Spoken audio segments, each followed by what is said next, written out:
What's up guys, Sanjay here and welcome back to my channel Anybody Can Trade।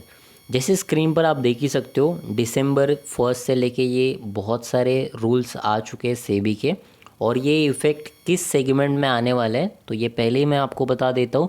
ये future and options में ये इसका effect होगा, और ये इफ़ेक्ट मैक्सिमम किस चीज़ के ऊपर आने वाला है, जो आप बैंक निफ्टी और निफ्टी में जो इंट्राडे जो ट्रांजैक्शंस होते हैं या इधर वो कॉल पुट जो राइट करते हैं, उनका जो मार्जिन है, ये मार्जिन के अकॉर्डिंग ही ये सब कुछ रूल्स आ चुके हैं। अभी ये रूल्स क्या है वो स्टेप बाय स्टेप हम लोग देख लेते हैं। जैसे फॉर एग्जांपल आप पहला ही यहाँ पर रूल आप देख ही सकते हो यहाँ पर स्क्रीन पर, दिसंबर से लेके फरवरी 2021 तक ये यहाँ पर आप देख सकते हो 25% आपके पास अकाउंट में होना चाहिए स्पैन मार्जिन का। अभी ये स्पैन मार्जिन क्या है वो पहले मैं आपको बता देता हूँ। स्पैन मार्जिन मतलब अगर आज के दिन बैंक निफ्टी का अगर मैं एग्जांपल दूँ, बैंक निफ्टी इंट्राडे हो, अगर आप कैरी फॉरवर्ड के लिए अगर आप कोई ऑर्डर पंच करते हो तो उसका 1,58,000 ये आज के दिन का स्पैन मार्जिन है, राइट। मतलब अगर कोई एक बैंक निफ्टी कैरी फॉरवर्ड करता है तो उसके अकाउंट में 1,58,000 होना चाहिए, तो जाके वो कैरी फॉरवर्ड वो कर सकता है। अभी ये रूल्स के अकॉर्डिंग जैसे यहाँ पर आप देख सकते हो 25%, अभी ये स्पैन मार्जिन है 1,58,000, उसका 25% आपके अकाउंट में होना चाहिए, तो जाके आप इंट्राडे में एक लॉट परचेस कर सकते हो। अभी इसके पहले क्या होता था, बहुत सारे ब्रोकर जो हाउस है वो बेसिकली 10x 20x या ब्रैकेट ऑर्डर ऐसे कुछ एडवांटेज का मतलब आपको देकर आपके अकाउंट में अगर 5-10 हज़ार भी हो तो आप एक बैंक निफ्टी फ्यूचर बाय कर सकते थे और इधर कॉल पुट राइट भी कर सकते थे। बट अभी होगा क्या, जो स्पैन मार्जिन है मतलब 1,58,000 का 25% मतलब ये कितना हो जाएगा, लगभग 40,000 के अराउंड अगर आपके अकाउंट में है तो आप एक बैंक निफ्टी इधर निफ्टी का आप एक फ्यूचर इधर एक कॉल पुट का एक लॉट आप बाय सेल कर सकते हो। इंट्राडे की मैं बात कर रहा हूँ, कैरी फॉरवर्ड के लिए वो सेम मार्जिन है ही, ये इंट्राडे की बात है। अभी क्या होगा, जस्ट ये फरवरी के बाद मार्च के डेट से यहाँ पर आप देख सकते हो, मार्च से लेके मई महीने तक ये कितना हो जाएगा, 25% चेंज होकर ये 50% तक आ जाएगा। मतलब 1,68,000 58,000 का 50% मतलब वो लगभग हो जाएगा। अगर मैं बात करूँ 76 या 77,000 के अराउंड अगर आपके अकाउंट में हो तो जाके आप सिर्फ एक लॉट बैंक निफ्टी का आप बाय इधर सेल इधर कॉल पुट राइट कर सकते हो। उसके बाद ये अगेन चेंज होगा 50% का, आप यहाँ पर देख सकते हो 50% का अगेन चेंज होने वाला है, वो 75 होगा। वो कब से, जून से लेके अगस्त महीने तक ये 75% हो जाएगा। अब ये 75% मतलब सेम स्पैन मार्जिन जो है 1,58,000 उसका 75% मतलब ये 1,00,000 समथिंग ऐसा कुछ होगा आपके अकाउंट में, तो उस आप एक ही लॉट सिर्फ बाय कर सकते हो। और सितंबर 20 जो 2021 है वहाँ से आपके अकाउंट में पूरा स्पैन मार्जिन होना चाहिए, तो जाके आप सिर्फ एक लॉट में ट्रांजैक्शन कर सकते हो। मतलब अगर 1,58,000 आपके अकाउंट में हो तो ये सिर्फ बैंक निफ्टी का एक ही लॉट आप ले सकते हो। अभी इसके बारे में बहुत सारे यूट्यूबर्स ने कुछ नेगेटिव बातें भी की है, बहुत सारे लोगों ने कुछ पॉजिटिव बातें भी की है।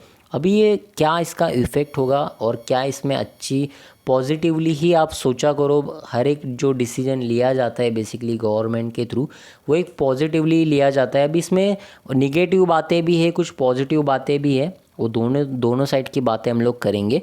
जैसे फॉर एग्जांपल अभी बहुत सारे लोग जो लिवरेज प्रोडक्ट लेते थे, मतलब जैसे 10-20 हज़ार में एक लॉट में लेकर भी अच्छा खासा प्रॉफिट कमा लेते थे।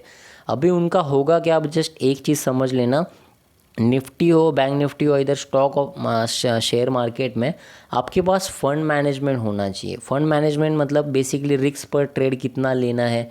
ये ज़्यादा एक्सपोजर से होता क्या था बेसिकली वो मैं आपको बता देता हूँ।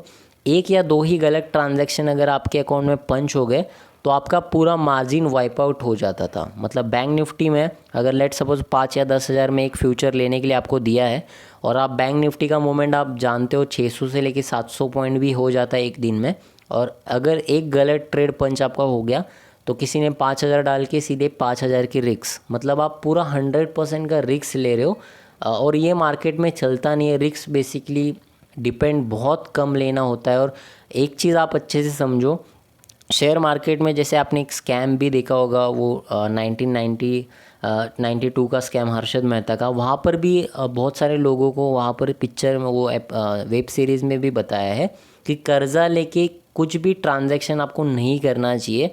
और ये बेसिकली ये जो मतलब ये जो ब्रोकर हाउस है वो जो आपको एक लिमिट देते हैं, वो बेसिकली एक कर्ज़ा ही है। अगर आप इसको सीरियस नोट के ऊपर देखोगे तो वो कर्ज़ा ही है बेसिकली। उससे होता क्या है, हाँ आपको प्रॉफिट हो जाता है, बट सेम अगर लॉस हुआ तो पूरा का पूरा लॉस हो जाता है और वो आपके फंड मैनेजमेंट में सिस्टम में बैठता ही नहीं है और बहुत सारे कुछ लॉसेस होंगे। अभी इसमें होगा क्या, अभी मैं भी बैंक निफ्टी फ्यूचर्स में ही मैक्सिमम ट्रेड करता था, मेरे लिए भी थोड़ा बहुत डिफ़िकल्ट होगा, बट ठीक है ये फ़ंड मैनेजमेंट में आता है। और बेसिकली मैं जहाँ पर 10-20 लॉट में ट्रांजैक्शन करता था, अभी वो थोड़ा सा लिमिट और वो सब कुछ कम हो जाएगा। वो सभी का होगा और ऑब्वियसली इतना भी एक्सपोजर नहीं उठाना चाहिए मेरे फंड मैनेजमेंट के हिसाब से, बट वो मेरा रिस्क टेकिंग कैपेसिटी था। बट ठीक है, एनीवे ये अच्छी बात है कि ये सब कुछ चेंजेस हो रही है। जो जो जो हम लोग फंड मैनेजमेंट में सिखाते हैं वही चीज़ें भी रूल्स के वाइज हो रही है, बट ये अच्छी बात है। अब इसमें नेगेटिव बात सिर्फ एक ही है कि गवर्नमेंट में जितना मैक्सिमम ट्रांजैक्शन होता था, वो एसटीडी जाना, स्टैम्प ड्यूटी जाना, वो गवर्नमेंट को काफ़ी अच्छा खासा प्रॉफिट होता था जो वॉल्यूम्स क्रिएट होते थे उसकी वजह से। अभी वो देखेंगे कि क्या होता है इन फ्यूचर, बढ़ता है नहीं बढ़ता, बट नहीं बढ़ेगा ऑब्वियसली, ऐसा तो फिक्स ही है, क्योंकि गवर्नमेंट कुछ डिसीजन जो लेती है वो सोच समझ के ही लेती है। तो ये ये किस वजह से ये डिसीजन ले लिया है वो भी आप अच्छे से समझना, क्योंकि मार्केट में अननेसेसरी वॉल्यूम्स और कुछ निगेटिव ही वॉल्यूम्स आते थे। मतलब अगर किसी क्लाइंट के अकाउंट में मान लो ये 1 लाख भी है या 50,000 भी है, तो वो बेसिकली बैंक निफ्टी के 10-10 लॉट भी उठा सकता था। ये हालांकि एक अननेसेसरी ही वो वॉल्यूम्स क्रिएट होता है। और जैसे मैंने कहा था, अगर एक ट्रांजैक्शन भी उनका अगर रॉन्ग पंच होता है तो पूरा का पूरा मार्जिन ही वाइप आउट हो जाता था। प्रॉफिट भी सेम है, डबल भी होता है और लॉसेस भी सेम है। तो बस वही चीज़ है कि लिमिट थोड़ा अगर आप एक्सपोजर ही आप कंट्रोल कर लोगे तो ऑब्वियसली आप एक लॉन्ग टर्म के लिए आप देखोगे, मतलब लॉन्ग टर्म में आपका प्रॉफिट ही होगा। जो एक दिन में लॉस होना, फिर मार्जिन नया अरेंज करना, उसमें टाइम जाता है। बहुत सारे लोग उसी दिन से निगेटिव होकर मार्केट ही छोड़ के चले जाते हैं। तो ये बहुत सारी चीज़ें हैं, बट इसको पॉजिटिवली लेना, और यही सब कुछ चेंजेस है जो सेबी ने ला चुके हैं। और आई होप ये वीडियो आपको अच्छी लगी होगी। अगर अच्छी लगी तो डेफिनेटली इस वीडियो को लाइक, शेयर एंड कमेंट भी करना। और चलो मिलते हैं नेक्स्ट वीडियो में।